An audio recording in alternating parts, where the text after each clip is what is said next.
आज का हमारा टॉपिक दिल्ली सल्तनत के अंतर्गत यह है हमारा गुलाम वंश। देखिए, गुलाम वंश को हम पहले तो कंसेप्ट बेस पर डिस्कस करेंगे, उसके बाद फिर एमसीक्यू विद एक्सप्लेनेशन देखेंगे जो है। तो देखिए, अगर हम गुलाम वंश की बात करते हैं दिल्ली सल्तनत में, गुलाम वंश में देखिए जो शासक आए हैं, देखिए मतलब जो है उसमें 10-11 शासक आए हैं। देखिए इसमें शासक सबसे पहले तो कुतुबुद्दीन ऐबक की बात करते हैं, आराम शाह, इल्तुतमिश, रजिया और बहराम शाह, अलाउद्दीन मसूद शाह, नसरुद्दीन शाह, बलबन, कैकुबा। यानी ये कुल मतलब जो है एक तरह से मतलब जो है ये 15 मतलब जो है एक तरह से मतलब जो है 9 शासक हुए हैं। अब देखिए गुलाम वंश की अगर बात करते, गुलाम वंश का जो टाइम रहा वो जो है वो 1206 से 1290 तक रहा है। अब मोहम्मद गोरी के आक्रमण के फलस्वरूप भारत में पंजाब से लेकर बंगाल तक तुर्क राज्य के गठन का मार्ग प्रशस्त हुआ। चूंकि इस नए राज्य की राजधानी दिल्ली थी, अतः इसे दिल्ली सल्तनत भी कहा जाता है। दिल्ली के सुल्तानों में आरंभिक शासक मामूलिक थे। अब मामूलिक मतलब समझिए है गुलाम थे, यानी वे गुलाम सुल्तान भी कहे जाते थे, क्योंकि उनसे कुछ तो गुलाम थे और कुछ गुलामों के पुत्र थे जो सुल्तान बन गए थे। अब देखिए इसके अंतर्गत हम कुतुबुद्दीन ऐबक की बात करते हैं। देखिए यह कुतुबुद्दीन ऐबक,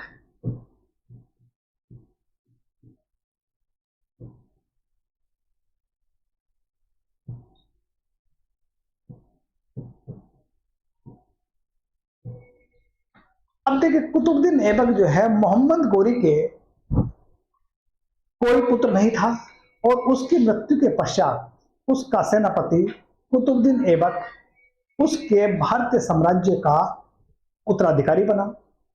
त्राइन के युद्ध में या त्राइन के युद्ध के उपरांत कुतुबुद्दीन ऐबक ने भारत में तुर्की सल्तनत के विस्तार में महत्वपूर्ण भूमिका अदा की थी। मोहम्मद गोरी का एक दूसरा गुलाम ताजुद्दीन यल्दोज गजनवी का शासक था। उसने कुतुबुद्दीन ऐबक के राज्य को अपने राज्य में मिला लेना चाहा, पर उसको इसमें सफलता नहीं मिली। अब कुतुबुद्दीन ऐबक बहुत ही उदार शासक था। उसकी उदारता का जो कारण ही उसे लाख बख्श, यानी लाख बख्श का मतलब समझिए लाखों का दान करने वाला जो है कहा जाता था। सन 1210 में चोगन या पोलो खेलते हुए समय घोड़े से गिरकर उसकी मृत्यु होगी, कुतुबुद्दीन ऐबक की है। अब कुतुबुद्दीन ऐबक की मृत्यु के बाद यानी कि जो है उसका पुत्र जो है अमीरों ने उसके पुत्र जो है आराम शाह को गद्दी पर बैठाया। यह निर्बल मतलब जो है एक अयोग्य शासक था। जल्द ही ऐबक का दामाद इल्तुतमिश आराम शाह को पराजित करके उसे पद मुक्त कर दिया गया और खुद ही शासक बन बैठा। वो कौन था? इल्तुतमिश। और इल्तुतमिश ही भारत में तुर्क साम्राज्य का वास्तविक संगठनकर्ता माना जाता है, यानी दिल्ली सल्तनत का वास्तविक संस्थापक इल्तुतमिश को ही माना जाता है। वह इल्बरी तुर्क था।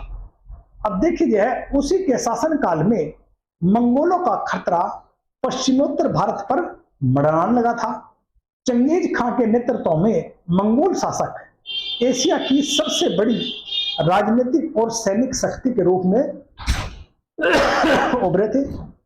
मंगोलों ने सिंध और पश्चिमी पंजाब को लूटा, लेकिन भीषण गर्मी की वजह से वो भारत में आगे नहीं बढ़ सके।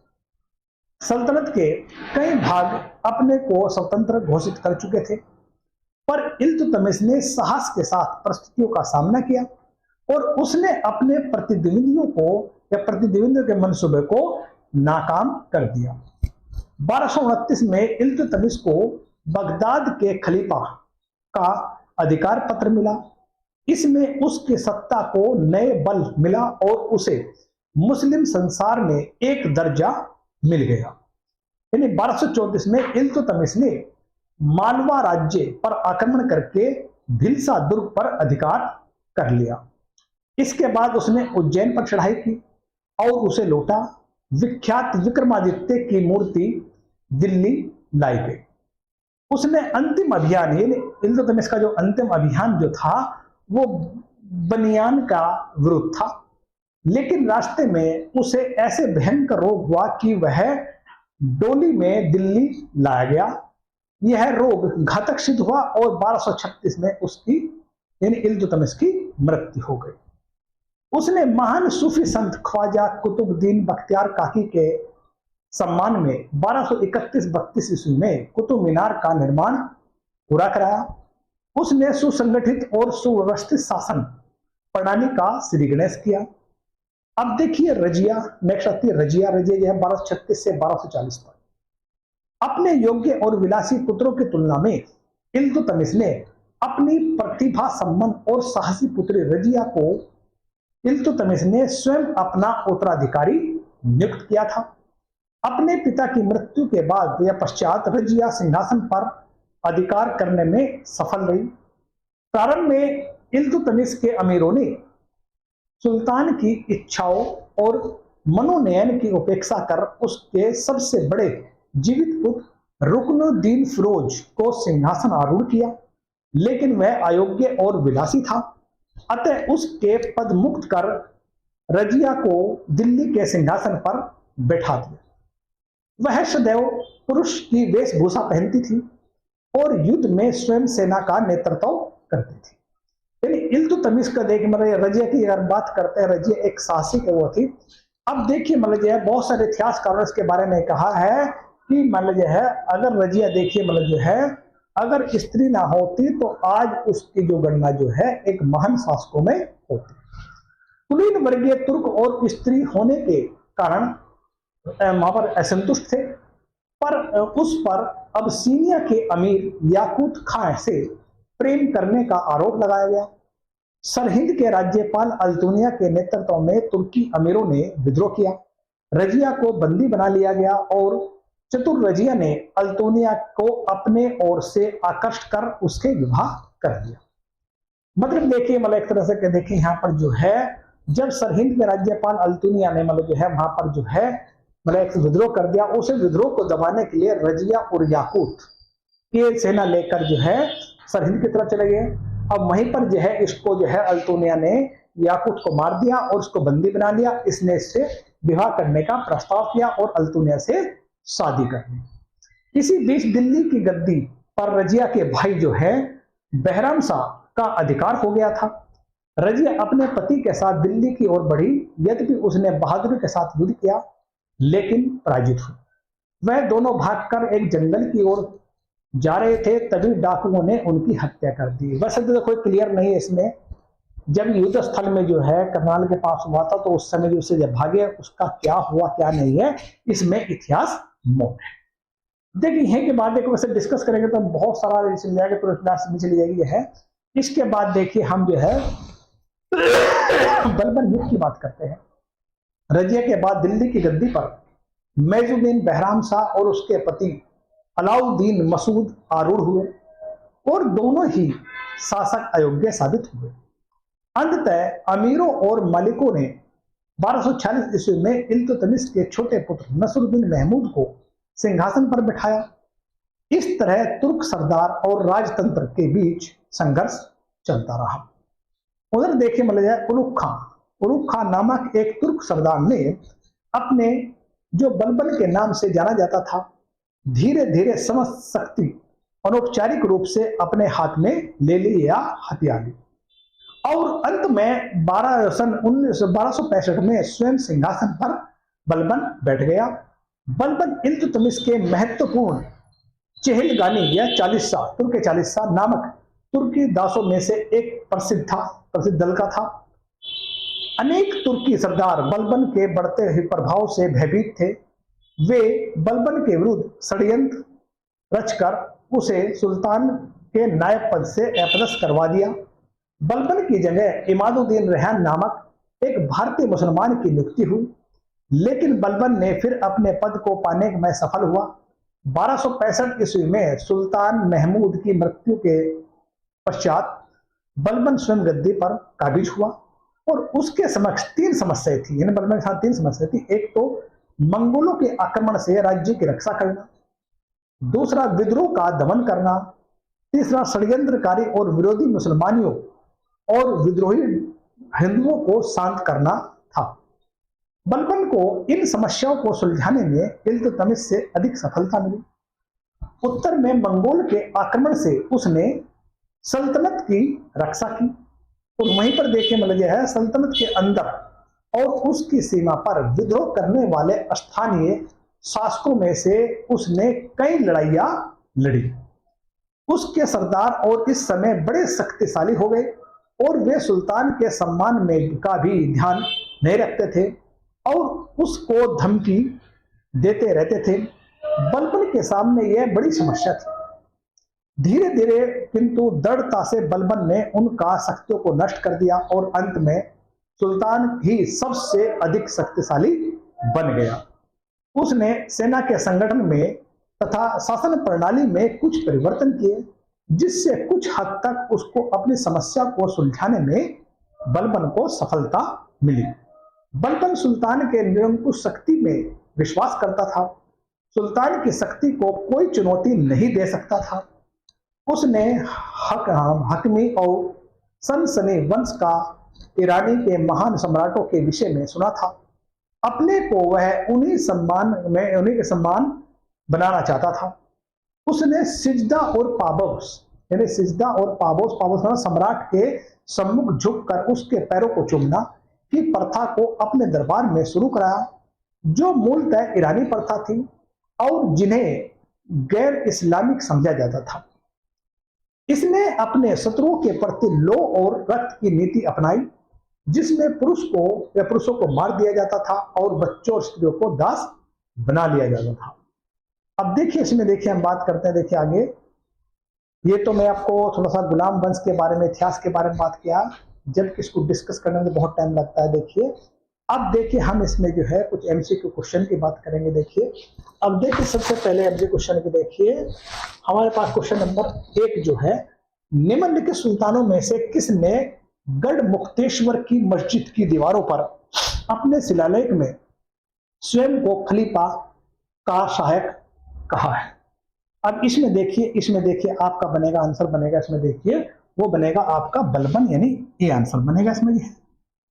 अब देखिए अगर हम बात करें, बलबन ने गढ़ मुक्तेश्वर की मस्जिद की दीवारों पर उत्कीर्ण शिलालेख में स्वयं को ही खलीफा का सहायक कहा है। इसका आंसर बना देखो बलबन बन जाता है।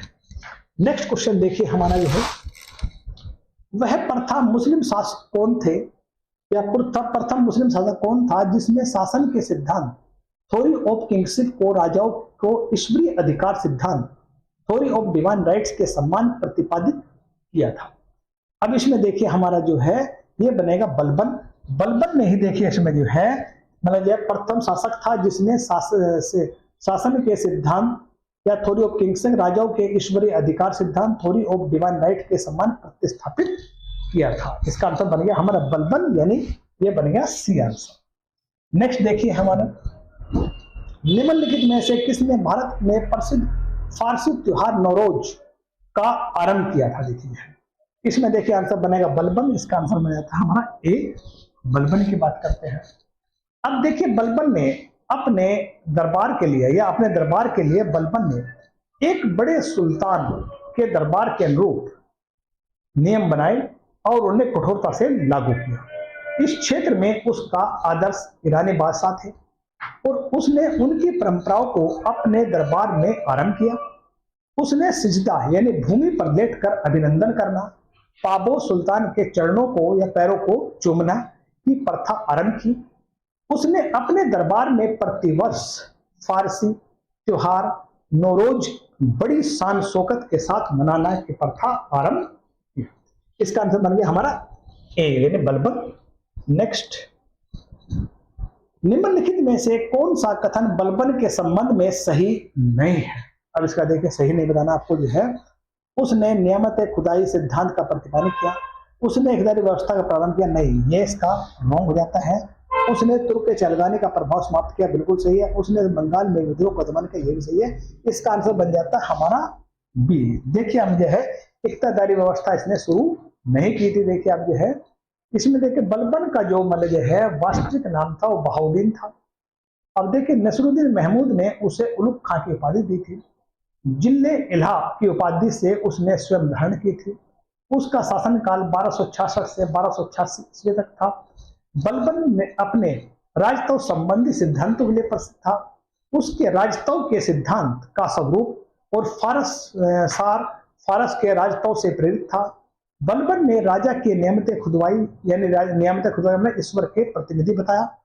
सत्ता ग्रहण करने के बाद बलबन ने इल्तुतमिश द्वारा गठित तुर्कान ए चहलगानी को समाप्त कर दिया और बलबन के काल में एकमात्र विद्रोह 1269 यानी 1279 ईस्वी में बंगाल के सूबेदार तुगरिल खान ने किया था, जिसने बलबन ने इसको दबा दिया था और विद्रोहियों को मृत्युदंड दिया। इक्तादारी व्यवस्था का प्रचलन बलबन ने नहीं किया बल्कि वो इल्तुतमिश ने किया था। इसका आंसर देखिए बी आंसर हो जाता है। नेक्स्ट, इल्तुतमिश ने बिहार में अपना प्रथम सूबेदार किसे नियुक्त किया? देखिए ये था मलिक जानी यानी डी आंसर। इसका आंसर बन जाता हमारा डी आंसर। ये है इल्तुतमिश ने बिहार में या बिहार शरीफ एवं बाढ़ पर अधिकार कर राजमहल की पहाड़ियों में तेलैयागढ़ी के समीप हिमासुद्दीन एवेज को पराजित किया और एवेज ने इल्तुतमिश की अधीनता स्वीकार कर ली। इल्तुतमिश ने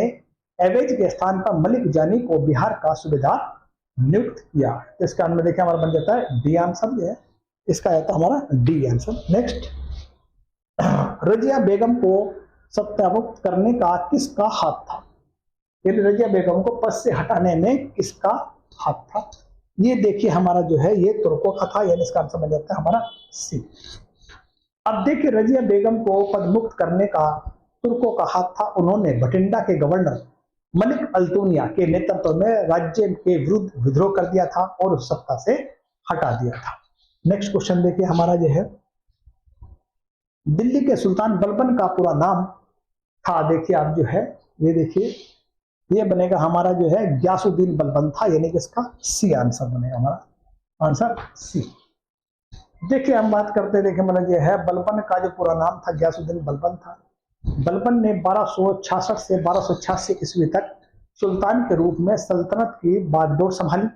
उसे उलुग खां के नाम से भी जाना जाता है। उसका वास्तविक नाम बहाउद्दीन था। इल्तुतमिश की भांति वह भी इलबरी जनजाति का तुर्क था। नेक्स्ट देखिए हमारा जो है दिल्ली के किस सुल्तान के विषय में कहा गया है कि उसने रक्त और लोक की नीति अपनाई थी? ये बलबन की बात हो रही है, यह आंसर बन गया हमारा बी। अब देखिए बलबन के विषय में कहा गया है कि देखिए उसने रक्त और लोक की नीति बनाई। बलबन का राजतव सिद्धांत दो विशेषताएं थी। प्रथम, सुल्तान का पद ईश्वर के द्वारा प्रदत्त होता है और द्वितीय, सुल्तान का निरंकुश होना आवश्यक होता है। इसी तरह सुल्तान पृथ्वी पर ईश्वर का प्रतिनिधि है और उसके स्थान पैगंबर के पश्चात है। सुल्तान को कार्य करने की प्रेरणा और शक्ति ईश्वर से प्राप्त होती है। इस कारण जन साधारण या सरदार को उसके कार्यों की आलोचना करने का कोई अधिकार नहीं। अब देखिए इसका आंसर बन गया हमारा बी। नेक्स्ट,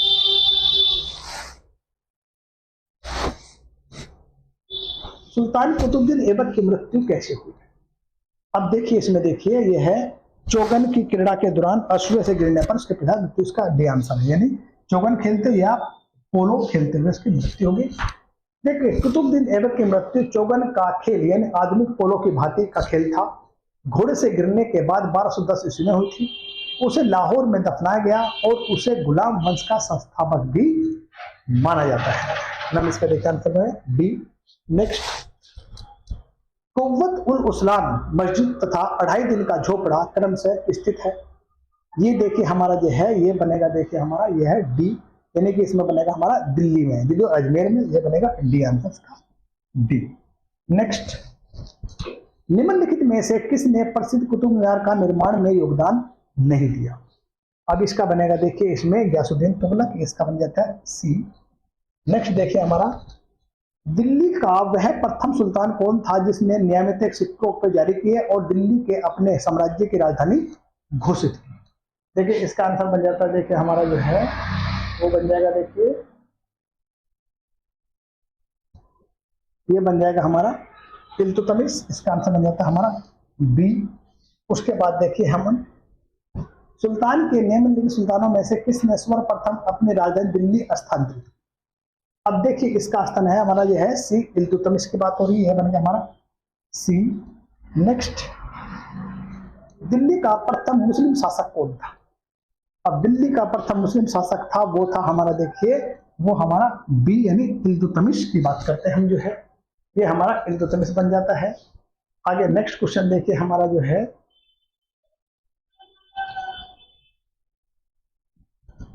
मुस्लिम शासक जिसका साम्राज्य दार उल इस्लाम एक भाग माना जाता है था, देखिए आप जो है इसमें बनेगा आपका सी, इल्तुतमिश, यानी इसका बनेगा हमारा सी।